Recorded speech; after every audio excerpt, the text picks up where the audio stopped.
I'm sure you're well aware that the last couple of days have been significant. Witkoff meeting Putin, Trump saying that he wanted to have a meeting with Putin, Putin saying he wanted to have a meeting with Trump, Trump saying that he would only have a meeting with Putin if Putin was going to meet with Zelensky. Putin now seems to be backing away from having a meeting with Trump, but this is what's playing in Russian media. And I'm going to be very brief. We're just going to listen to what this, and now remember, Russian media is state controlled. Let's listen to what's being said here. We are coming to the conclusion that it is impossible to end this conflict through negotiations. It will be resolved on the battlefield. Wow, that's a switch, right? I mean, they keep talking about negotiations, but this guy's saying on the battlefield only. The task now is not to get radically hostile to Russia, Trump, by giving him something. You don't want to get him radically hostile, right? You want to tamp him down and get him to like simmer down a little bit.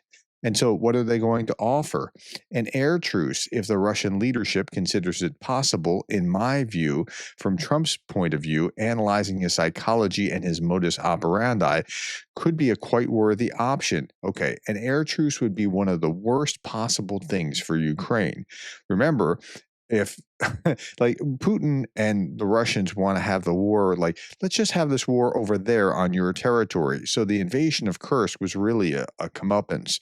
But an air truce would be terrible because this is one of the few places that Ukraine really can give Russia a black eye. Yes, it hurts the Ukrainians at night when the civilian population are being targeted by the Russians.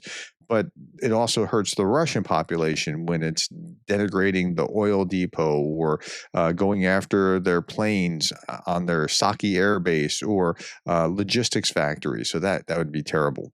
And considering that Russian army continues its offensive, he says, there are indeed grounds to say that the Ukrainian army's viability as a combat unit will soon be, and then the commentator cuts him off. So you're suggesting that we talk to him as if he were a daffy, not entirely stable person and pretend that we're supposedly backing down so that he feels a sense of superiority? Here they're talking about Donald Trump.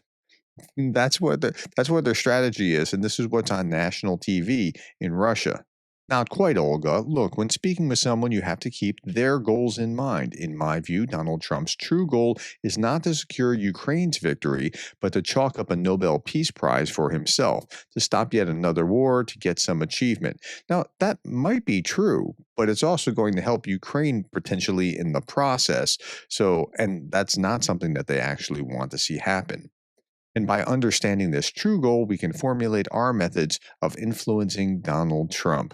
I think they will be formulated. Donald Trump, unlike other American presidents, that is, give him the opportunity to say the phrase, Putin made concessions. Wow, that's what he's saying that Donald Trump wants, is to say that Putin made concessions. This is what's on national TV in Russia. Tell me what you thought about what you saw here. They're not really happy about the way things are going. Now that might change. We just don't know what Donald Trump will do, but it's a significant change from the way that they were talking about Trump just 1 month ago. All right, tell me what you thought about what you saw here. Put that in the comments. Thank you for your time, the likes, the shares, and the subscribes, and thank you for being the kind of person that cares about Ukraine.